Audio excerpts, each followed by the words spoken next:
Welcome to Baymore Stables Presents Chatter at the Bit. Today's topic is kind of a funny one, but I'm amused anyways, is castration. When you should castrate your horse, if you should castrate your horse, and some of the old ideologies that come with it. Now, I'm a firm believer that if you're not going to be breeding, or you're not breeding for showing, you're not a commercial breeder, take them peanuts out as soon as they drop. They don't need them peanuts anyways. But you got to look at the bigger view. Now, most commercial breeders, unless the colt is a real bad actor, usually sell them weanling yearling. So they'll leave them with their nuts in, because who knows what the new owner's going to want. They usually have the breeding to match. But you cannot decide if you want to keep your colt a stallion or make him a gelding based on just breeding. It doesn't work that way. And you'll hear a lot of people say, well, I don't want to castrate until he's developed. Back years ago, I would agree with that, and I'm the first one to say the old methods aren't wrong, just different. And probably, if you go back 30, 40 years, which is gauging my age a little bit, you wanted them to have that extra year because the feeds weren't as good, the hays weren't as good, the supplements weren't as good back then. So they needed maybe that extra time. Keeping a horse, a stud colt that you have every intention of castrating until he's over 3, to me is ridiculous at best, because you're not doing anything for you, the horse, or anything else. There is so many options out there to bulk up, to do things with your colt. You don't have to leave his nuts into him. So you have, as a breeder, like most breeders, they usually decide as soon as they see the colt, if it's in my barn, if it's got balls, they be losing them. And castration, there is a funny aspect, because whenever the vet comes out to castrate a colt, you will see a woman stand there with a smirk on her face, and you'll see a man stand there and groan. It's not because their horse is getting castrated. The woman's thinking, man, here's a list of names I would castrate if I was allowed to. The man saying, God, I'm glad it's not me.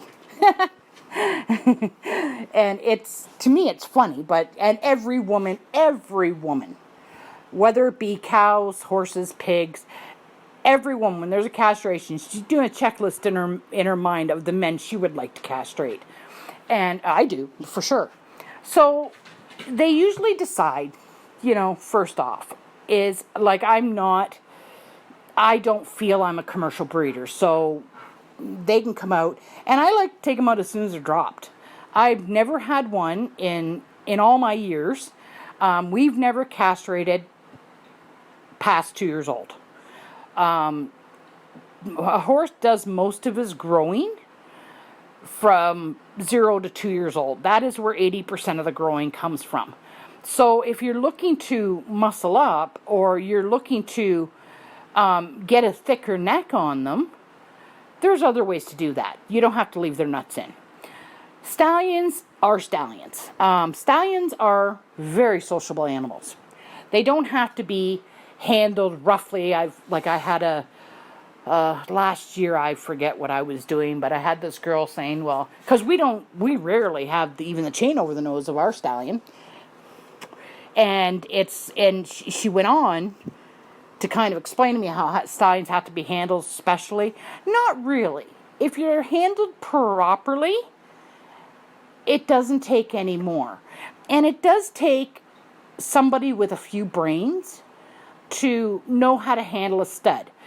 Is putting them off by themselves, or putting the chain, or using a chaffing bit on them necessary? No, it's really not. You have to instill training into a stallion. If you're going to have a stallion, you need to have a stallion, and you need to understand you have a stallion. Now, I've heard many people say, oh, well, it's cosmetic. No, it's not cosmetic. It's healthy. You have to be able to assess. Like my stallion, he goes out with a mare all the time. He's never by himself. The 2 previous stallions I had, Gregor's Red Stallion, Jail Bonanza, he was always out with the mares. He was always out with somebody. He could be by himself or out. He didn't care. We do a lot of pasture breeding. And then my Standardbred Stallion, he used to go out, and then something changed. And the last time we put him out, he decided to run all the mares into a corner and then proceed to try to eat them. He just went silly. And he's then after that went in by himself. So you really have to, every horse is going to be a difference. A key sign to your horse needing his nuts out, castration, is behavior. If they're not paying attention and they're not listening and they're getting responsive and they're getting aggressive, that tells me two things. One, he needs to lose his nuts, and two, you have no clue. And I've been guilty of it too. We had Valor, and I want to keep him a stud. But the day he put his foot on Gregor's head, the day he lost his nuts. I will never have a dangerous horse. Now, you see people say, well, he's bred well. That's ridiculous. It takes more than breeding to have a stallion. You got to have the conformation. You got to have the temperament. It's got to be the whole package.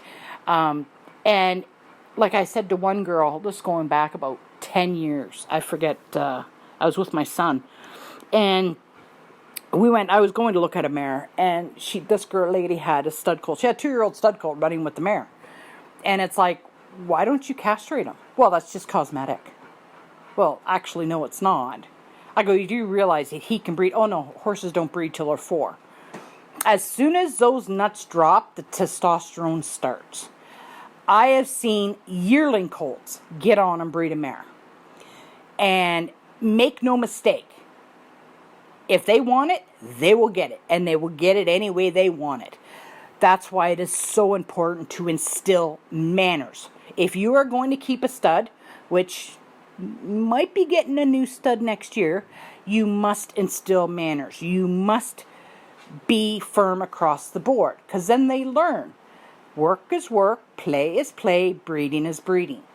It doesn't take whips, it doesn't take chains, it takes common sense. There is a ton of stallions that are racing and that, a lot of industry are doing AI now, that, it makes it a little bit easier. But those ones doing pasture breeding or doing hand breeding, there's nothing wrong with that. But there's got to be a line. You have to teach them. Even if you're doing AI, they learn by repetition, so they know when they're going into the phantom, oh, this is what we have to do. Do that 2 or 3 times. As soon as you put the chain on and head to that direction, they're going to get the wanker out. And that's what you have. You have to make sure that it takes a little bit extra, but nothing more than what you should be doing with your horses anyways. So, and I see a lot of people, they're on, we want to put weight on. And it's if you are waiting any past 2 years old, no, it's any longer. And once you get to a certain point on a stud colt, we ended up years ago, my dad got really mad at a horse in the barn. And it was his favorite horse to boot, but he was nasty. And at 9 years old, the old man castrated him. It just beat him. It didn't have the effect that I think people want. Because once they've been a stallion for that long, if you're going to castrate them, that's all well, but some of the behaviors may stay. And some of the reactions may stay. They may still want to go out and mount mares. And it's better for everybody if you make your decision when the colt is young. So, and like big farms, they generally don't. If you're a commercial farm, well, of course you want the colt to go to a sale, but you also have the top breeding, top conformation, top farm, top trainer, ding, ding, ding, ding, ding. But I know, to be honest, $200,000 horses that got their nuts taken out as soon as they got the harness on. And there was nothing wrong with that. Where there is a great stallion potential, there's an even better gelding hiding in there. And I do believe that. I've been told that many, many times is, wherever there's a stud, there's a better gelding. You're right. And there's nothing wrong with that. There's tons of stallions out there. To breed a mare, I bred outside stallions this year. I'm breeding to an outside stallion next year. It's not a matter of defending your program. Like if I get a stallion, I want a certain thing. And it comes with the responsibility of knowing how to handle a stallion. There's people out there that I wouldn't trust to train a goldfish. Like if you don't know how to properly manage a stallion, don't get one.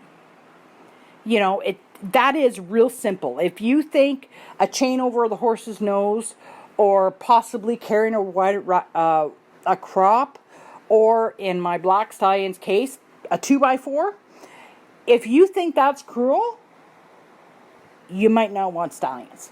There are some exceptionally mannered stallions out there. For example, the Lipizaners. Everybody goes on about the Lipizaners. They are beautiful, but they are exceptionally trained. They are trained from day one. They know what their job is. There is no line. There is no cloudy issue.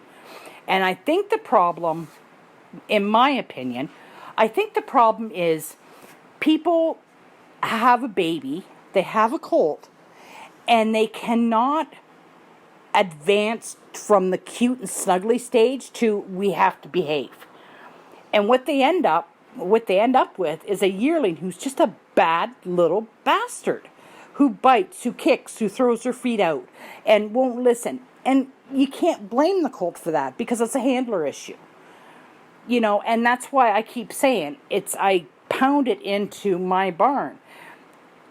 This is the way it's got to be. There is no shortcut. What you think is cute now is going to hurt later. It's going to hurt a lot, because the horse doesn't understand they're getting bigger and it may hurt. All they know is, you used to do this with me, why not? And you can't say the cute and snuggly and I want to scratch his bum and he wants to ride on my shoulders. They had I think it was on Facebook or something, about 4 years ago, down in the States somewhere, I don't even know where, but the girl had her mare, she accidentally got in foal, had her at a boarding facility, stud colt got loose. Anyways, her mare ended up in foal. So she ended up with this grade colt, which not a bad looking colt, to be honest. And she was asking for advice on what she should be doing. And when you ask an opinion of a horseman, you can ask one question and you'll get 100 different answers. All those answers are right. You have to finish through and figure out which one best applies to you. And she was very confused. And I came in and I said, castrate them as soon as the peanuts drop. I said, and make sure your handling is consistent. Well, this one lady, what do you mean as soon as they drop? You shouldn't castrate horses until they're at least full grown at 5. Well, that's ridiculous. I'm like, who told you that? Back in the day, it's like, no, you have to adapt. And leaving a horse uncastrated that you intend to castrate until they're 5 years old you're not doing any favors to the horse, and you're certainly not doing them to you, because you have to watch their behavior. You have to watch, and as they go from that 2 to 3 year old stage, if they're still a stud, it's where they're figuring out what they have, and it's where they're figuring out that, oh, I can do this. And that's where stud brushes, ball catchers, kicking heels, kicking chains, that's where that all comes into play. So you're not doing the horse any favor. As stall weaving, stall walking, it can all lead to a horse that's frustrated with sexuality. So you need to understand what you want. If you are breeding for yourself, you don't want that horse as a stud. Take the peanuts out. Simple as that. Just take them out. As soon as they drop and you can feel them and there's 2 there, take them out. Because despite what people think, there really is, I can probably name 20 horses off the top of my head that were castrated 2 or younger, and you would never know it. the growth doesn't depend on the testosterone levels. It depends on the feeding and the exercise. You cannot, in my opinion, state that a colt is going to be stunted if you castrate him before he's 2. Because that would mean you're not feeding him and you're not exercising him either. A weight gain and growth, you may get a bit more muscle leaving him a stud, but you have to combine that with good feed, good trimming, and good exercise. It doesn't come as a one-factor deal. And some of the old-timers do believe that, but I don't think there's been any studies. I know I can say with certainty, in my experience in horses, you castrate them when they're yearling, 2 years old, and they go on. I have never had a horse stunted because we castrated them. And I've dealt with a lot of horses in my years. It never happened. At all. But what did happen is if they were a ridgeline, which is, a crypto-organism, which, orchism, I always get that word wrong, it's ridiculous, crypto, which means only one nut has dropped. Our previous stallion, JL Bonanza, was a crypto. By time we figured everything out, and the shape, he was in, we consulted the vet and they said he was already, I think, 10 years old. It wasn't worth castrating him. He had a wonderful personality. And we weren't sure if it was just one nut was dropped or if there was a problem. So we opted to keep him a stud. His fertility started to slow down towards the end, but there were other issues that I don't think we'll ever know. But if you have a colt that his one nut's dropped and you can't find that other one, you're looking at a crypto, 100% castrate. It's going to be a surgery. In Canada here, it's about $1,200 to get done, but then it's done and over. Now that I have experience with a crypto, I will never have one again. I'd castrate as soon as possible. It just led to excitement and then to heartbreak, and I would not want to put Gregor through that again. So you want to castrate if they've only got one nut. Bottom line, castrate. And then you have the monoorchism. Nah, I can't say that word either. And that's where they only have one nut. It's very rare in horses. But you still, just with the one nut, it's been proven that they still get the aggressive behaviors of a stallion. So you kind of sit there and go, okay, so am I going to put on weight and let him get aggressive? And it depends on the temperament of the horse. I know stud colts that you would think are fillies. And when people make the statement, he doesn't know he's a stud, trust me, he does. He may not show it, but never, ever, ever say he doesn't know he's a stud, he can be turned out with anything. That is blatantly false, because I'll tell you why. One, you don't know where he's been. But two, when a horse moves homes or gets sold, they have to adapt to a new atmosphere. So the horse you've seen out in the field that was as quiet as a mouse running with 2 or 3 geldings has now come into your barn where you have 2 or 3 mares and he's a roaring idiot. Everything's going to change. And they always know they're a stud. But if they've had the proper handling at the younger age, yeah, I have a friend who sends 2 studs out in the field together. When I went and seen it, I was loving it. I thought that was absolutely fantastic. Her stud has an incredible amount of brains. And just a head on his shoulders, that's fantastic. But there is cases where a stallion can be turned out with geldings or mares. But make no mistake, if you're going to turn a stallion out with a mare, your mare's going to get bred.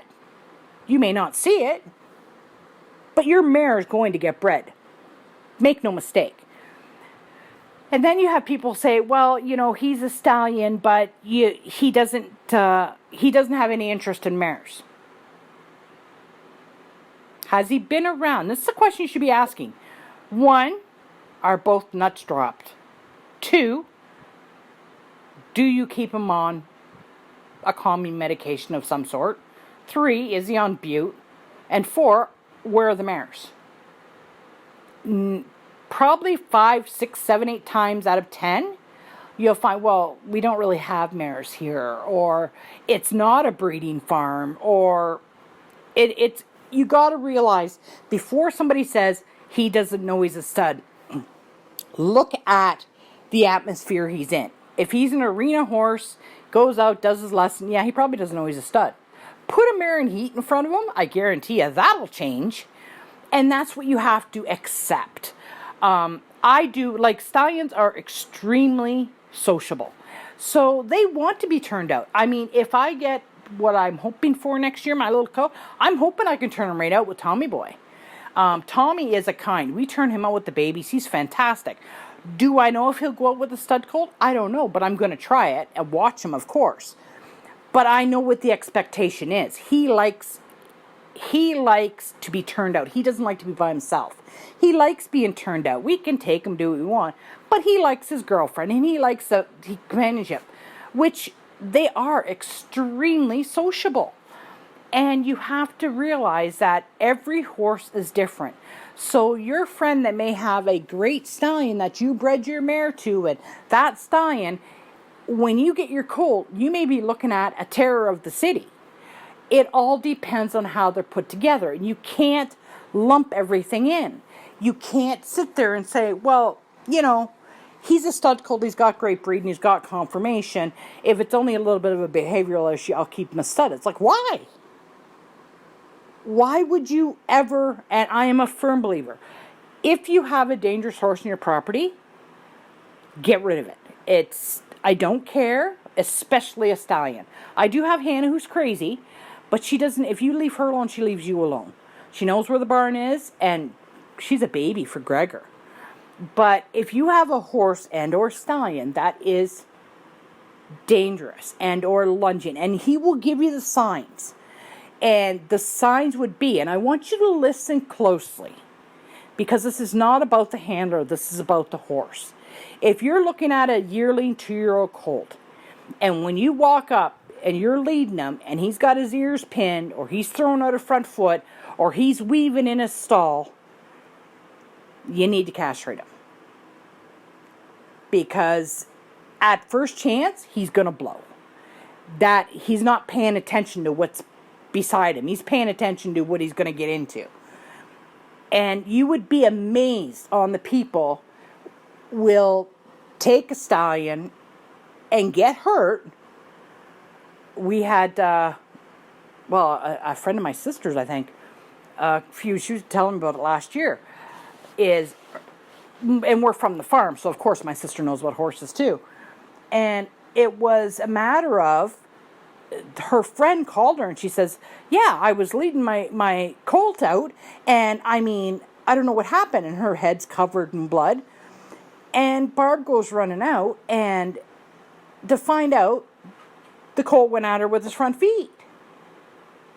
And this is a little trick. And I'm going to tell you something all breeders know. She was on her period. If you are a woman handling a stallion, when it comes your time of the month, your stallion will change. Your stallion will act differently. That's okay.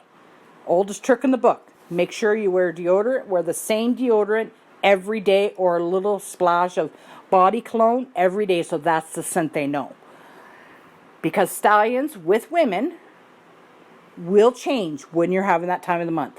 They will change if you're pregnant. They will change if you're hurt. And you have to be prepared for that. I know people are going to say, oh, one has nothing to do with the other. Let me know how many stitches you get. It does. That's been proven all along. And that's why a lot in the olden days, people don't realize, a lot of the grooms were black men or men.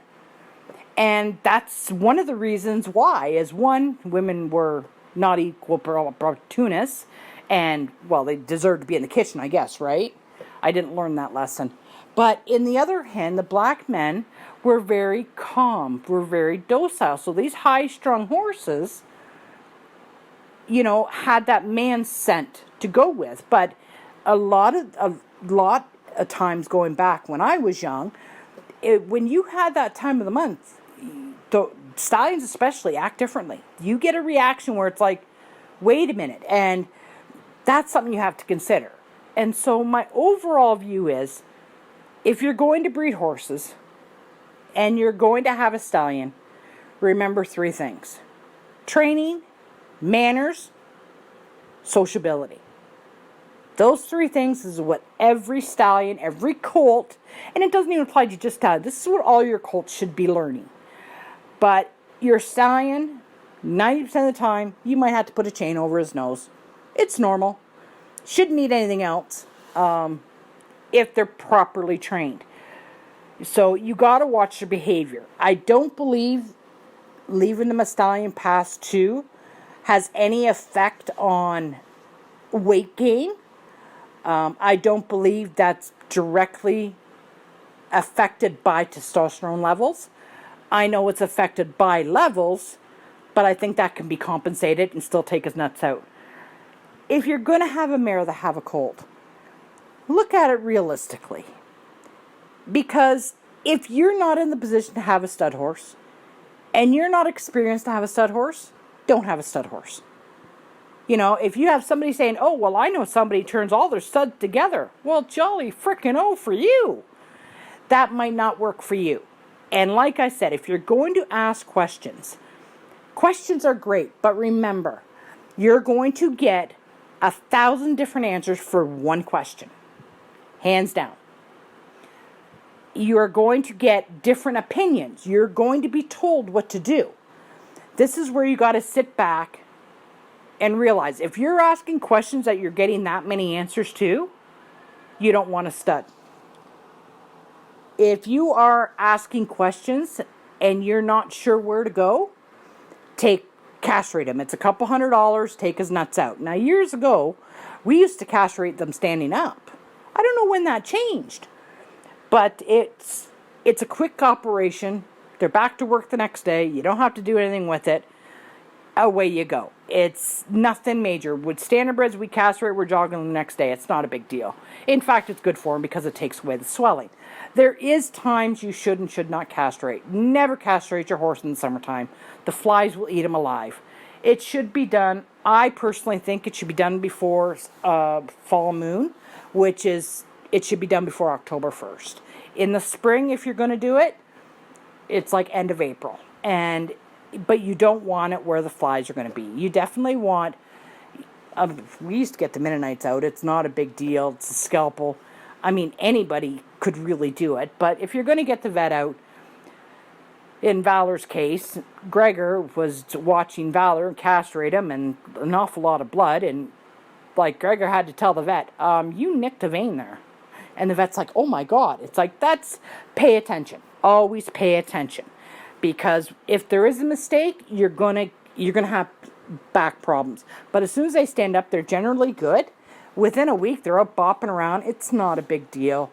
Out of the probably 5,000 castrations in a year, there may be 100, maybe 2-3% that go bad. The other one, they're out and doing. But don't fondle them and don't, if they get castrated, ride them the next day. It's good for them. So, and be honest about what you want to do. If you are not in the position, be honest and say, I castrate him. Because you know something? For the extra money you think you get as a Stallion on that colt, you'll probably make 3 times as much selling them as a gelding. Because geldings are, overall, going to make you more consistent money.